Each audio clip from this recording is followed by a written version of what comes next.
প্রিয় শিক্ষার্থীগণ কেমন আছো? আশা করছি ভালো। আমি মোহাম্মদ সাবির শোভন, চারুকলা সহকারী শিক্ষক।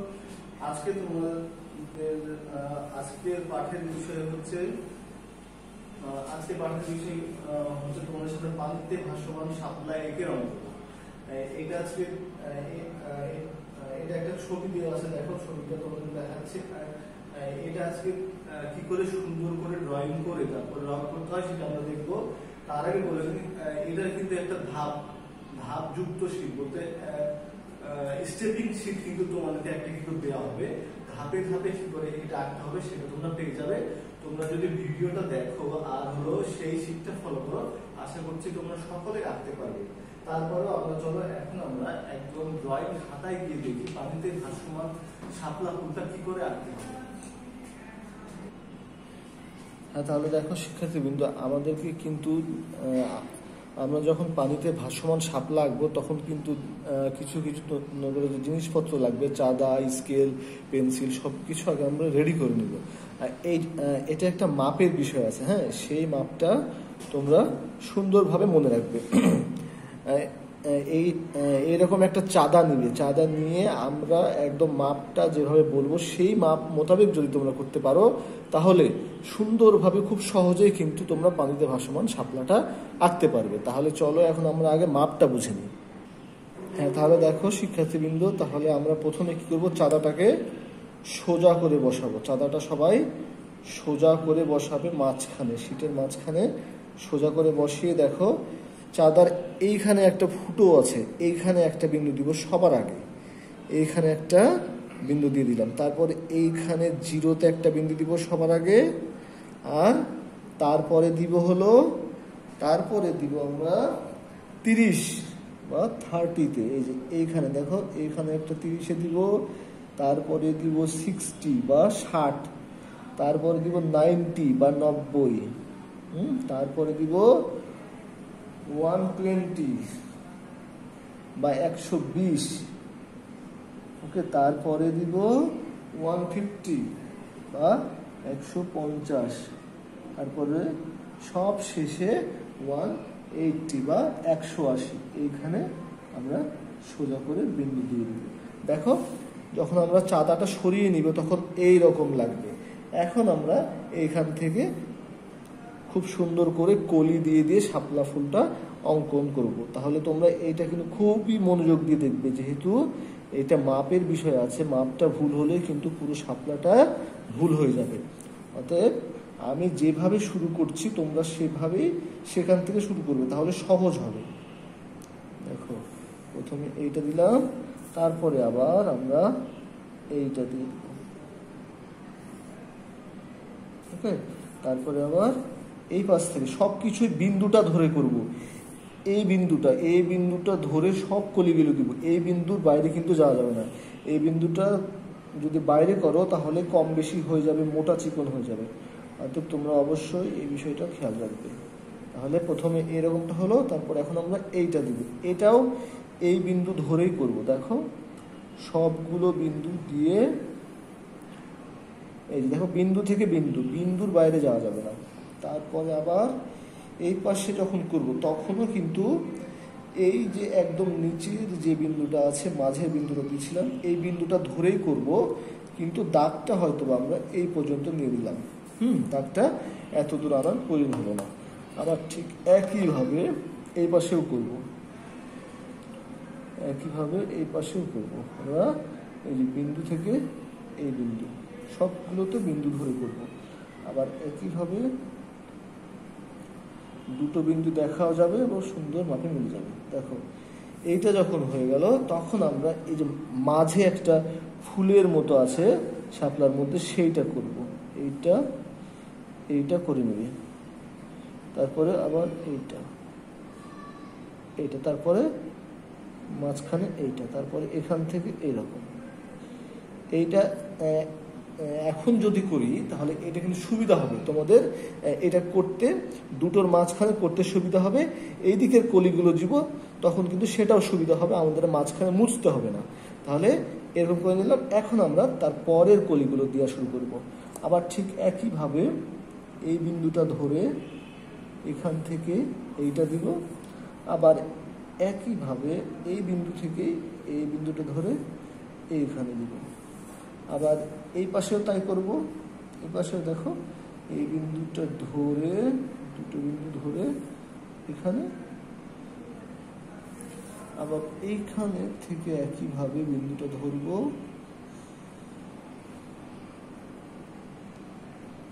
দুটো বিন্দু কিন্তু দেখা যাবে, এইভাবে করবে। আর পেন্সিল শার্প করে নিবে, চোখা পেন্সিল হলে তো মাপটা কিন্তু সঠিক হবে। আর পেন্সিলের মাথাটা যদি বেশি ভোঁতা হয়ে যায় তাহলে কিন্তু মাপটা ভুল হয়ে যাওয়ার সম্ভাবনা থাকে। অতএব পেন্সিল খুবই চোখা করে শার্প করে নিয়ে তারপর অঙ্কন করা শুরু করবে শাপলাটা। তবে দেখো এই দুই বিন্দু মিলে আবার একইভাবে আমরা একদমই ওপরের যেই পাপড়িটা আছে আমরা সেটা করে নেব। এইরকম হয়ে গেল। এখন আমরা কি করব, এখন হলো এই পাশেও দুটো পাপড়ি আছে, তাহলে সেইটা নেওয়ার জন্য আমরা একটা কাজ করব। দেখো সেই কাজটা কি, সেটা হলো এইখান থেকে কিন্তু 0 থেকে 5, সবগুলো এটা কিন্তু 0 থেকে 10 সেন্টিমিটার। তোমাদের কিন্তু প্রত্যেকটা স্টেপিংয়ে এটার মাপ দেওয়া আছে 0 থেকে 10 সেন্টিমিটার নিয়ে করছি, কিন্তু চাঁদার এইটা দিয়ে সুবিধা হচ্ছে এইভাবে করার। তোমরা তাহলে কি করবে, এইখান থেকে 0 থেকে 5 নিবে, দিয়ে আমরা কি করব 0 থেকে 5 নিয়ে একটা করে বিন্দু দিয়ে দিব। তাহলে দেখো 0 থেকে 5 হচ্ছে এই ফোঁটা থেকে এই পর্যন্ত 0 থেকে 5, আর এইটা হলো পুরোটা হলো 0 থেকে 10 সেন্টিমিটার। চাঁদার এই অংশটা পুরোটা হচ্ছে 0 থেকে 10 সেন্টিমিটার। তাহলে আমরা 0 থেকে 5 নিব, এই ফোঁটা থেকে এই পর্যন্ত হলো 0 থেকে 5 সেন্টিমিটার। তাহলে আমরা এখন কি করব, প্রথমে আইডিয়া করে নিব যে আমরা কোন দিকে পাপড়িটা করব। দিয়ে এই 0টা এইখানে বসে আমরা যদি এই দিকে করি তাহলে এইখানে একটা ফোঁটা দিয়ে দিলাম। আবার এই দিকেও তাই, এই দিকে আমরা কোন দিকে নিব, এটা কতটুকু ভাবে করব সেটা বুঝে দেখো এইভাবে নিয়ে তারপর আমরা এইটা সোজাই করব, সোজা এইখানে বিন্দু দিয়ে দিলাম। ওকে, আচ্ছা আর একটু নিচের দিকে নিয়ে আসি, তাহলে দুটো সমান সমান হবে। দেখো আচ্ছা এইটা দুটো সমান সমান করলে কিন্তু বেশি ভালো লাগবে। এটা দেখো একদম সমান সমান যদি আমরা করতে পারি তাহলে এইটা ফুলটা সুন্দর সাজানো হবে একদম। এই ডট দিলাম। ওকে, এখন আমরা কি করব, এখন এইখান থেকে ঠিক একইভাবে আমরা এইখানকার পাপড়িগুলো দিয়ে দিব। এখানকার পাপড়িগুলো সুন্দরভাবে এই বিন্দুটা ধরে, যে বিন্দু ধরে আমরা করেছি সেই বিন্দুটা ধরে আমরা এটাও সুন্দর করে করে ফেলব।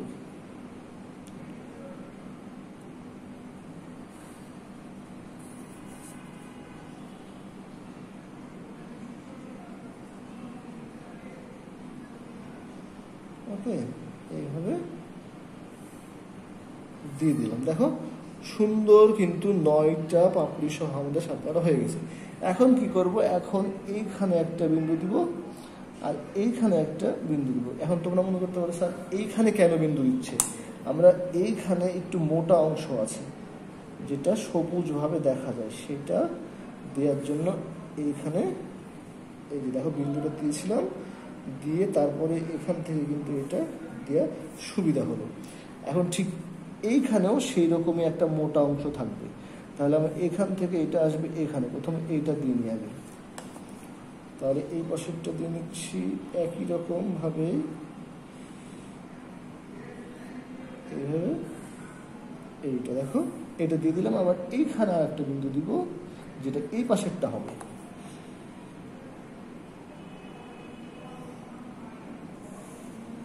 এইটা হয়ে গেল না মোটা অংশ। এখন আমরা এইখানের যেই ডালটা আছে সেই ডালটা করার জন্য এইখানে একটা করে বিন্দু দিব এইভাবে। এখন তোমরা এইখান থেকে 0 থেকে 4 সেন্টিমিটার বা 0 থেকে 5 সেন্টিমিটার নিয়ে এটা করতে পারো, বা চোখের আইডিয়াতেও তোমরা এইখানে এই ডালটা করতে পারো। এইভাবে এই ডালটা আমরা করে ফেললাম। ওকে, এখন আমরা কি করব, এখন পাতাটা করব। পাতাটা করার জন্য দেখো, পাতাটা খুবই গুরুত্বপূর্ণ একটা জিনিস। শাপলা ফুলের পাতাটা এইখানে একটু গুরুত্বপূর্ণ, খুব মনোযোগ দিয়ে দেখবে। প্রথমে দেখো, প্রথমে এইখান থেকে নিয়ে এসে এইরকম করে দিচ্ছি, এখান থেকে লম্বা করে এইরকম। ওকে, এই জায়গাটা একটু গুরুত্বপূর্ণ, এই জায়গাটা তোমরা একটু ভালোভাবে লক্ষ্য করবে, বা বারবার ভিডিওটা টেনে টেনে দেখে হলো এটা ভালো করে বুঝে নিবে। এইভাবে আমরা ইয়েটা দিয়ে দেবো। এখন আমরা কি করব, এখন আমরা পানি এঁকে দেব। প্রথমে আমরা পানিটা এঁকে দেবো। আমরা যেহেতু পানিতে ভাসমান শাপলা করছি, সেহেতু আমাদের তো পানির ঢেউটা আঁকতে হবে। তাহলে প্রথমে যে ঢেউটা আমরা যেমন করে দিব, তারপরের ঢেউগুলো তেমনভাবে দিব। দেখো এইভাবে এলোমেলো না, সুন্দর গুছিয়ে তোমরা ঢেউ দিবে। আর একটা কথা খেয়াল রাখবে, এইখান থেকে এটা দূরত্ব যেন সমান সুন্দর থাকে, তাহলে এটা বেশি সুন্দর লাগবে। সব শেষে আমরা 4টা পানির ঢেউ দিচ্ছি।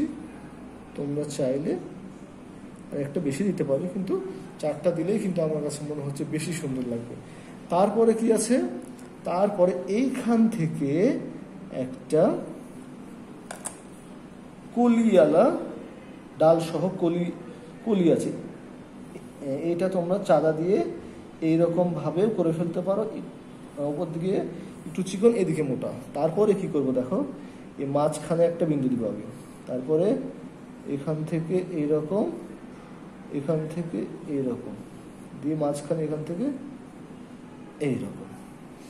এইরকম ভাবে এঁকে ফেলতে হবে। তাহলে আমাদের কিন্তু দেখো, আমাদের পানিতে ভাসমান শাপলার সবই কিন্তু আঁকা হয়ে গেছে। তাহলে তোমরা মনোযোগ দিয়ে দেখেছো, বা আশা করছি তোমরা বুঝতে পেরেছো যে ড্রয়িংটা কি করে করতে হবে চাঁদার সাহায্যে। আমি কিন্তু বিন্দু দিয়ে যেভাবে বললাম, এটা কিন্তু খুবই সহজ পদ্ধতি। যদি তোমরা আত্মস্থ করতে পারো তাহলে কিন্তু এটা খুবই সহজ হবে। তারপরেও কিন্তু স্টেপিং কিন্তু দেওয়া আছে, তোমরা স্টেপিংয়ের মাপগুলো দেখলেও কিন্তু ঠিক সুন্দরভাবে করতে পারবে। তাহলে আমাদের যেহেতু অঙ্কন হয়ে গেল, এখন আমরা রং করব। রং করার জন্য প্রথমেই যেটা করব সেটা হলো, এই যে দেখো, প্রথমে আগে রংগুলো গুছিয়ে নিব। কি কি রং আমরা কোথায় দিব সেই রংগুলো দেখো আমি কিন্তু প্রথমে গুছিয়ে নিয়েছি। দেখেছো কোথায় কোন কোন কালার দিব সেই কালারগুলো। এখন তোমাদেরকে একে একে দেখাচ্ছি কোথায় কি কি রং দিব। তাহলে দেখো, এই মাঝখানে দিব হলুদ রং, এটা পুরোটা আমরা হলুদ করে দিব, পুরোটা গাঢ় করে হলুদ করে দিবে। এটাতে কোনো শেডের বিষয় নেই, তোমরা এটাকে পুরোটা গাঢ় করে দিবে।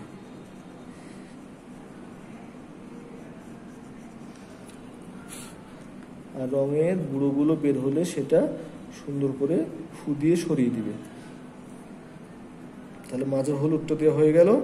এখন যেটা সব থেকে গুরুত্বপূর্ণ সেটা হলো, দেখো এইখানে আমরা গোলাপি রঙের শেড দিতে হবে। শেডটা খুবই গুরুত্বপূর্ণ, শেডটা তোমরা খুব ভালো করে দেখে নাও এবং ভালো করে বাসায় প্র্যাকটিস করবে।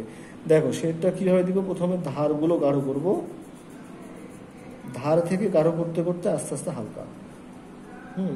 এটাই হলো এই শেডের সব থেকে গুরুত্বপূর্ণ একটা বিষয়। সেটা হলো দেখো, এই ধারটা গাঢ় থেকে আস্তে আস্তে হালকা হয়ে যাবে। ওকে, দেখো প্রথমে তোমরা চাইলে 2 ধারটা একটু গাঢ় করে দিয়ে দিতে পারো। ওকে, প্রথমে তোমরা 2 ধার সুন্দরভাবে গাঢ় করে দিয়ে আস্তে আস্তে হালকা, এই যে দেখো ধারে গাঢ় করেছি, এদিকটা আস্তে আস্তে হালকা হবে, এদিকটা আস্তে আস্তে হালকা করে দিচ্ছি।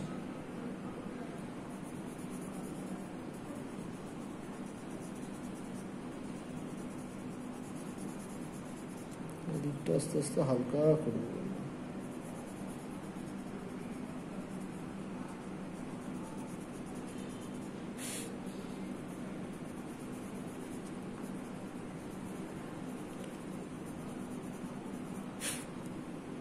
দেখো 2 ধারে গাঢ় করেছি, দিয়ে মাঝখানে হালকা। এইভাবে সব পাপড়িগুলো একইভাবে আমরা রং করে ফেলবো। দেখো ধারে গাঢ় করতেছি, তারপরে আমরা আস্তে আস্তে মাঝে হালকা করে দিব।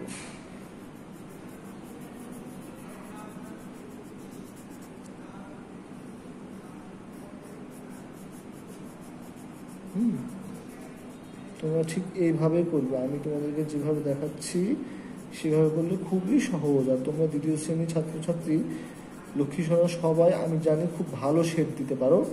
অতএব তোমরা আমার এই শেডটা দেখে বাসায় খুব সুন্দরভাবে চেষ্টা করবে যে এইভাবে শেডটা যেন তোমরা দিতে পারো। শেডটা দিলে শাপলাটা বেশি সুন্দর লাগবে। এইভাবে প্রত্যেকটা করে ফেলতে হবে। ওকে, এভাবে সবগুলো করে ফেলবো। হ্যাঁ, তাহলে এটা কিন্তু দেখো আমি কিন্তু প্রত্যেকটা রঙে গোলাপি রঙের শেড দিয়ে দিয়েছি প্রত্যেকটা পাপড়িতে। এখন আমরা কি করব, এইখানে দেখো যে একটু করে মোটা অংশ আছে সেইটা আমরা গাঢ় সবুজ রং দিয়ে দিব। কোনো শেড নয় এটা, এটা শুধুমাত্র গাঢ় সবুজের একটু রং দিয়ে দিব, সুন্দর করে গাঢ় করে দিয়ে দিব। এটা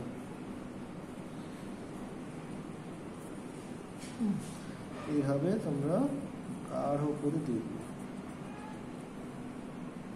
তাহলে দেখো শিক্ষার্থীবৃন্দ, এইখানে আমরা দিয়ে দিয়েছি গাঢ় সবুজ, এই ডালটাতেও দিয়ে দিয়েছি আমরা গাঢ় সবুজ। এখন এই পাশের ডালটা এই পর্যন্ত আমরা প্রথমে হালকা সবুজটা দিব, তারপরে এটাতে একটু গাঢ় সবুজ দিয়ে দিব শেড দিয়ে।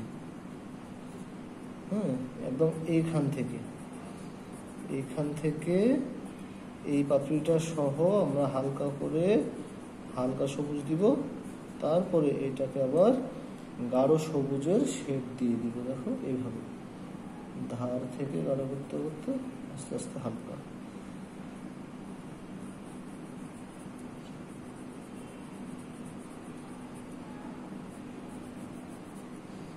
এইভাবে তোমরা শেড দিবা, ধারে গাঢ় মাঝে হালকা, তাহলে এটা গোল মনে হবে। ডালগুলো তো গোলই হয়, তাই না?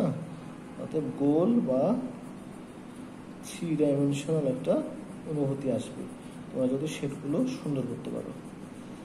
তারপরে আমরা কি করব, আমরা এই মাঝখানের এইটাতে গোলাপি রং দিয়ে দিব শেড, ধারে গাঢ় মাঝে হালকা, একদম সেই পাপড়িগুলোর মতো। ঠিক আছে, এখন আমরা পাতাটা করব। পাতাটা করার জন্য কি করব, পাতাটা করার জন্য পাতাটাতে প্রথমে হালকা সবুজ রংটা দিয়ে দেবো পুরোটাতে হালকা করে। যেহেতু এটাতে আমরা গাঢ় সবুজের শেড দিব, সেহেতু আমরা প্রথমে এটাতে হালকা সবুজ রংটা দিয়ে দেব।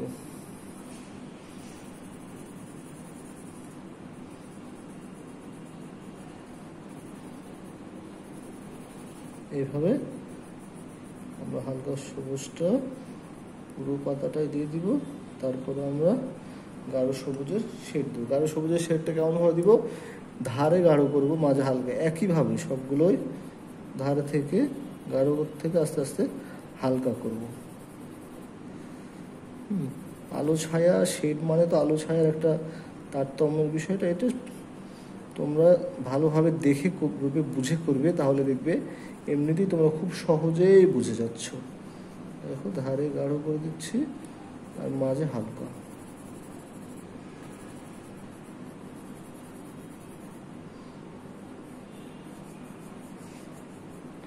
ধার থেকে গাঢ় করতে করতে আস্তে আস্তে হালকা, তাহলে সেটাও হয়ে গেল। এখন করবো আমরা পানিটা। পানি করার জন্য প্রথমে যেটা করতে হবে সেটা হলো আমরা প্রথমে আকাশি রংটাকে দিয়ে দিব হালকা করে। ওকে, আকাশি রংটা দেখো এইভাবে পুরোটাতে হালকা করে শেড দিয়ে দিব আকাশি রং। কেউ এলোমেলো ভাবে দেওয়া যাবে না, সবাই এইভাবে সোজা করেই দিবে রংটা, আকাশি রংটা। দেখো আমি কিন্তু পুরোটাতেই প্রথমে হালকা করে দিয়ে দিব, তারপরে গাঢ় নীলের একটা শেড দিয়ে দিব। এইভাবে দেখো পুরোটা, আর রং দাগের বাইরে যাবে না। সবাই খেয়াল রাখবে যে রংটা যেন দাগের বাইরে না যায়, এলোমেলো না হয়ে যায় রং, তাহলে শেডটা অমসৃণ লাগবে। দেখো পুরোটাতে আমরা আকাশি রংটা এইভাবে দিয়ে দিচ্ছি।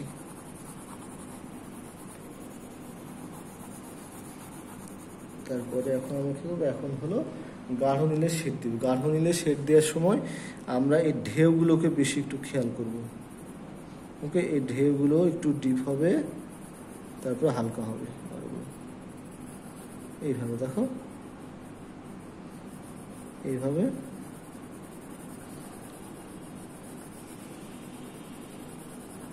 ঢেউয়ের জায়গাগুলোতে আমরা একটু ডিপ করবো, তাছাড়া সবগুলো সমানই করবো।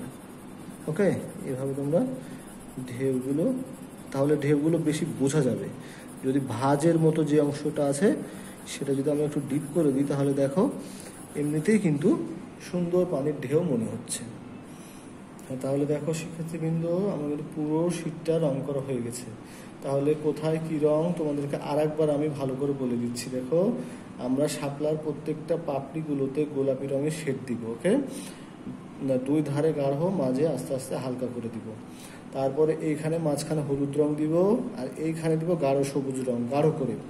ডালটাতে গাঢ় সবুজ রং দিয়েছি, তোমরা গাঢ় সবুজ দিতে পারো কিংবা টিয়ার সবুজও দিতে পারো, কিন্তু গাঢ় সবুজটা যেহেতু এখানে পাতার সঙ্গে একটু মিলে আছে, গাঢ় সবুজটা দিলে বেশি ভালো লাগবে। এই পাশে একটা কলি আছে, কলি সহ, সেটাতে আমরা প্রথমে হালকা সবুজ, তারপরে গাঢ় সবুজের শেড দিব। এইখানে আমরা গোলাপি রঙের শেড দিয়েছি, পাতাটায় আমরা প্রথমে হালকা সবুজ রং দিয়ে শেড দিব, তারপরে গাঢ় সবুজে শেড দিয়ে দিব। পানিতে কি করব, পানিতে আমরা পুরোটাতে আকাশি রং দিয়ে দিব, তারপরে ঢেউয়ের উঁচু অংশগুলোতে গাঢ় নীলের গাঢ় করে আস্তে আস্তে হালকা করে শেডটাকে মিলিয়ে ফেলবো। এইভাবে পানিতে ভাসমান শাপলা এঁকে রং করতে হবে। আশা করছি তোমরা সবাই বুঝতে পেরেছো। এখন আমরা একদম বোর্ডে প্রথম যে শীটটা দেখে শুরু করেছিলাম সেই শীটের মতো করতে পারছি কিনা সেটা একবার দেখে চলো।